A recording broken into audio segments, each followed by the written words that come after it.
Папам мынакей сүт тартып жатат. Азыр бул сүттүн каймагына биз каттама жасайбыз. Мамам алгач камырды кадимкидей эле беш бармакка жууругандай жууруп алды. Андан кийин мынтип аябай күн көрүнө тургандай ичке кылып жайып жатат. Кандай кылып жайылып алыш керектигин мына азыр видеодон мен силерге кенен көрсөтөм. Толук азыр видеодон көрөсүздөр. Мынакей камырдын ичкелиги мындай болот. Күн көрө тургандай болуш керек. Күн көрүнө тургандай, Азыр каймактан чыгабыз мынтип. Каймакты бир тегиз, бир кычыгын, бир жылчыгын калтырбай шуайт экенбиз. Өзү кылып жүрүп көнгөн кишиге айла жок. Бирөөнүкүнө эме албайт. Не алай, мама? Не деп койчу? Алым сынбай жатат мен кылганыма. Мен первый раз в жизни, өмүрүмдө биринчи жолу каттама жасап көрүп атам. Буга чейин да жол жасап көргөн эмес экен.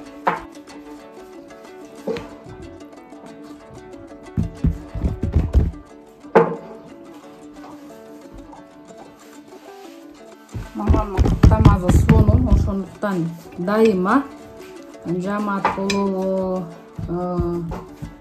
кандай гана иш чара болбосун, мамамдын каттамасын билгендер мамама дайыма каттама жасап келди. Каттаманы мамама беришет. Дама.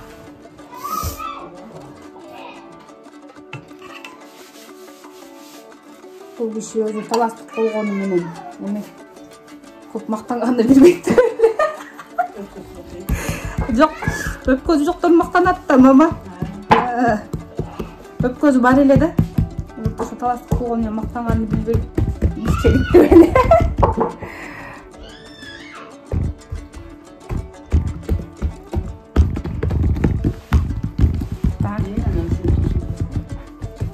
эки колумду бирге салсам ыраазы болуп атат. Анан буну так. Бир жакта калам, макулбу? Кечин мына тайжелерин келгенде ата келсин, макулбу?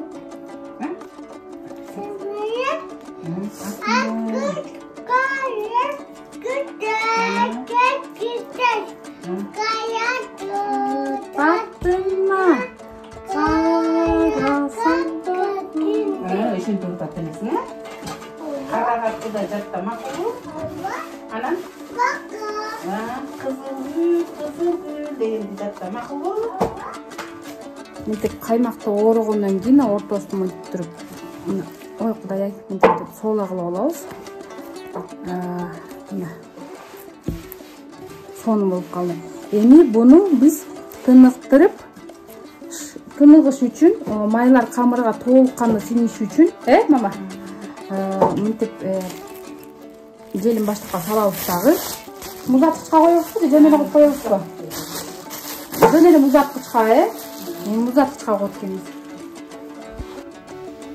Мына өзүңүздөр көргөндөй, алгач көмөч казанды ысытып алабыз дагы, ичине сары майдан салабыз, эритип алабыз. Андан кийин камырды, баягы музаткычка салган камырды алып чыгабыз. Ал жакта 2 саат кармасаңыздар болот, 1 сутка кармасаңыздар болот.